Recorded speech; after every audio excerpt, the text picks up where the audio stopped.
अस्सलाम वालेकुम नाज़रीन, आप देख रहे हैं उर्दू पॉइंट। मैं हूँ आपका मेज़बान फ़ारूक शहबाज वड़ाइच। आज हमारे साथ एक शख्सियत ऐसी मौजूद हैं जिन्होंने पाकिस्तान बनते देखा, जिन्होंने पाकिस्तान बनने के बाद के हालात देखे, जिन्होंने ये सारी सूरत हाल जो आज तक हम देखते आ रहे हैं उन्होंने अपनी आँखों से देखा और उनके तजर्बात हैं। 1965 की जंग भी लड़ी। कर्नल सलीम मलिक साहब हमारे साथ मौजूद हैं। सर, बहुत बहुत शुक्रिया आपके वक्त का। आज लाहौर के लोग मौजूद हैं, यूथ मौजूद है आपके पास, और बार बार कहा जाता है कि हमें कुर्बानियों का नहीं पता जो दी गई थी पाकिस्तान को हासिल करने के लिए। क्या ये तासुर दुरुस्त है और वो कौन सी कुर्बानियाँ थी? एक तो हमने पढ़ी किताबों में। देखिए,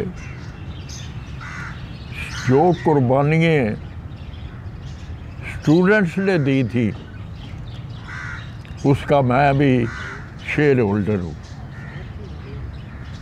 लाहौर के अंदर मुसलमानों के ऊपर बड़े जुल्म हुए।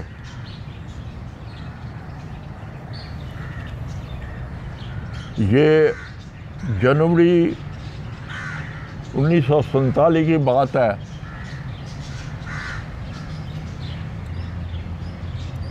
सेकेंड वर्ल्ड वार को ख़त्म हुए थोड़ा ही अरसा हुआ था।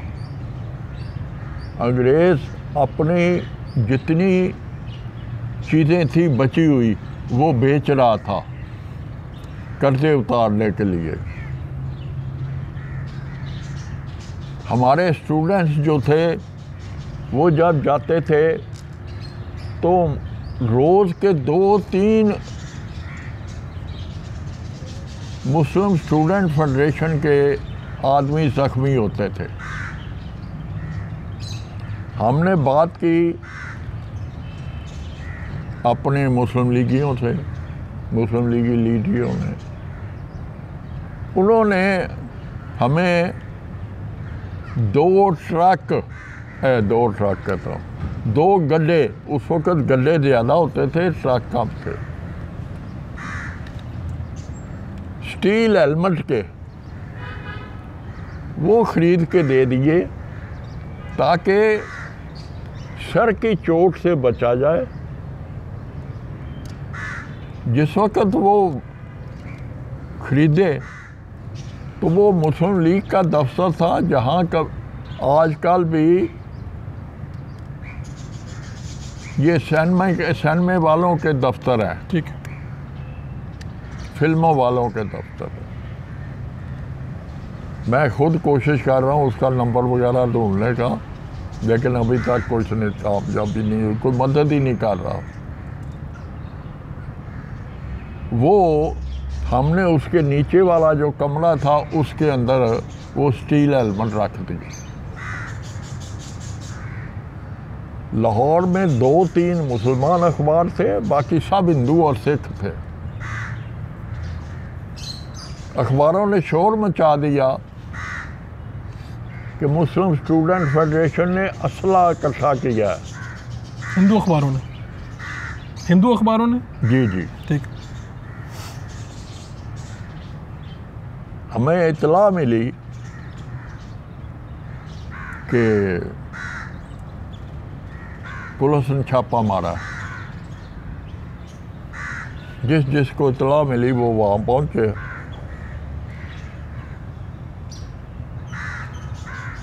तो वो जिस वक़्त ये हुआ तो मुस्लिम लीग के लीडर जो थे मियाँ इफ्तिखारुद्दीन थे, ये ममदूर थे, इनको इत्तला मिली तो ये वहाँ दफ्तर पहुँचे। जिस वक़्त वो पहुँचे तो मियाँ इफ्तिखारुद्दीन ने कहा कि हम आपको, उन्होंने पहले अलहदा करके हमसे पूछा लड़कों से कि कोई असला अंदर तो नहीं है। हमने एक दूसरे किसी ने कहा नहीं सर, कुछ भी नहीं है, ये स्टील हेलमेट ही है।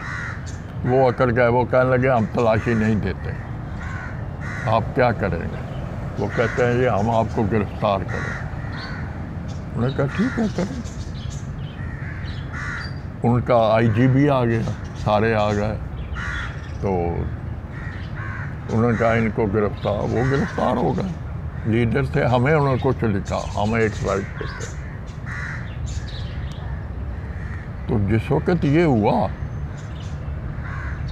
वो जितने थे 5, 6, 7 जो इकट्ठे थे, उनको वो पकड़ के ले गए। तो दूसरे दिन मुस्लिम लीग ने गिरफ्तारियाँ दी सेक्रेटेरिएट के बाहर। 2-3 दिन के बाद मुस्लिम लीग तो ख़त्म हो गई। फिर इस्लामिया कॉलेज रेलवे रोड ने वो जिम्मेवारी ली, स्टूडेंट फेडरेशन ने वो जिम्मेवारी ली। हमारे बाहर से भी लड़के आते रहे, गिरफ्तारियाँ देते रहे। जनवरी का महीना, फरवरी का महीना गिरफ्तारियाँ देते रहे। गवर्नर ने ऑर्डर दिया, वायसराय ने गवर्नर ने आईजी ने कहा कि जी मैं ये 6 दिन में ख़त्म कर दूँगा।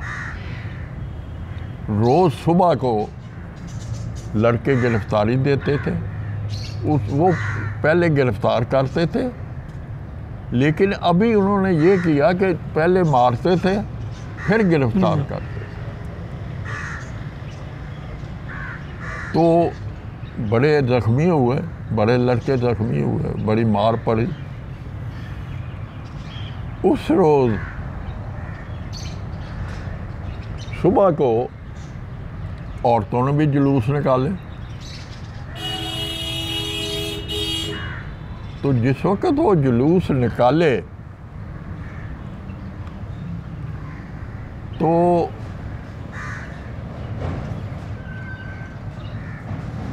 एक जुलूस जो था वो सांदा कलां से निकला,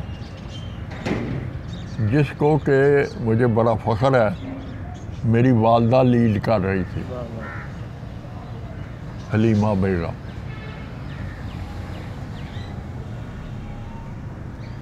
तो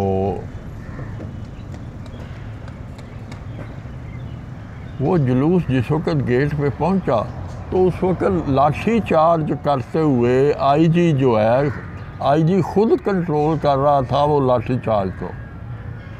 ये जिस तरफ सेक्रेटेरिएट से जाए ना लाहौर कॉरपोरेशन की तरफ, उस वक्त जंगले दीवारें कुछ नहीं होता था। यहाँ से मारते मारते वो ले गए पंजाब यूनिवर्सिटी की तरफ। पंजाब यूनिवर्सिटी की तरफ से फिर वो ले गए अनारकली की तरफ लाठी चार्ज कर, वो उधर चले गए। इनका जुलूस जो था वो जिस वक्त गेट पे पहुंचा है तो जोरा बेगम मेरी मामी थी, वो उसके साथ शमीम कारदार, जमीला खानम मेरी बड़ी बहन, ये दरवाजे के ऊपर से चढ़ के, तो उसके साथ और बच्चियाँ भी बड़ी चढ़ गई। जिसको चढ़ गई तो वो जो था गेट कीपर, उसने कहा कि हादसा ना हो, उसने दरवाज़ा खोल दिया। ये औरतों का जुलूस सीधा सेक्रेटेरिएट के अंदर गया। ये सारा लान बड़े खूबसूरत बड़े हुए थे, लेकिन किसी बच्चे ने, औरत ने किसी फूल को, किसी चीज़ को नहीं छेड़ा। वो शमीम को, मामी जोड़ा को, शमीम कारदार को, मेरी बहन, उन्होंने रास्ता बताया कि ऊपर झंडा जहाँ लगा हुआ है वो इस तरफ से जाके लगाते हैं। वो तीनों चारों औरतें चली गईं। उस वक़्त जो मुस्लिम लीग का या मुस्लिम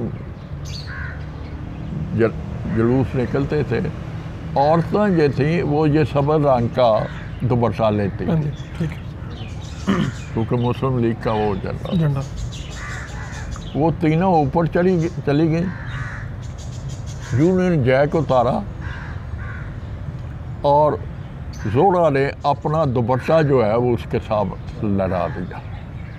पाकिस्तान झंडा हो गया। जी हाँ, झंडा ले आई। हाँ जी, झंडा ले आई, ना फाड़ा ना उसको कोई बेइज्जती की। बड़े तरीके से उसको तय किया। तय करके जब वो नीचे आई हैं तो सामने एक बरामदे में अंग्रेज़ खड़ा था, उसके पास इसी तरह झंडे को तय किए, उसको ले जा के उसके हवाले किया। उसने झंडे को सलाम किया अंग्रेज़ ने और वो ले लिया। हिंदुस्तान के अंदर जितने अंग्रेज़ अखबार थे, अंग्रेज़ी अखबार थे, उन सब के एडिटर अंग्रेज़ थे। उन सब ने इस चीज़ को बहुत सराहा। उससे पहले क्विट इंडिया मूवमेंट हुई थी। क्विट इंडिया मूवमेंट कांग्रेस ने बड़े झंडे पाड़े थे, इनके यूनियन जैक जला दिए थे, जो कुछ हुआ था। लेकिन ये उन्होंने इसके साथ कंपैरिजन किया कि मुस्लिम लीग ने उस सल्तनत जिसके ऊपर सूरज गरूब नहीं होता था, दिन के 11 बजे सूरज गरूब कर दिया है। बड़ी मज़े की चीज़ वो झंडा उतारा, तो वो खिदर हयात ने वजारत बनाई थी। 9 मुसलमान थे उसके साथ, बाकी सारे हिंदू और सिख थे। तो खिदर हयात किसी को नहीं मिला उस रोज। जब सुबह को इस्लामिया कॉलेज पहुंचे हैं तो अखबार एक था जिसका एक ही सफ़ा था, काला रंग था उसके ऊपर, और था मैं अपनी कौम की माँओं, बहनों, बेटियों के सामने सर तस्लीम खम करता हूँ। ये मेरी गलती थी जो मैंने अंग्रेज़ या कांग्रेस के कहने के ऊपर वजारत ली। उसके बाद वो 3 दिन किसी से नहीं मिले, बल्कि हम सुबह वहाँ से जुलूस लेके छावनी गए उनके रेजिडेंस पे, वहाँ भी वो नहीं था, किसी को नहीं मिले। लेकिन पता चला कि उन्होंने इस्तीफ़ा दे दिया। उनके ऊपर बड़ा प्रेशर था वायसराय का, गवर्नर का, लेकिन उसने कहा नहीं, मैं अपनी माँओं, बहनों, बेटियों के सामने सर तस्लीम काम करता हूँ। नाज़रीन, आपने गुफ्तगू देखी कर्नल साहब की यौम पाकिस्तान का ये मौका, और मुनासबत से लाहौर की यूथ यहाँ पर मौजूद थी और इन्होंने हमें पाकिस्तान की कहानी सुनाई।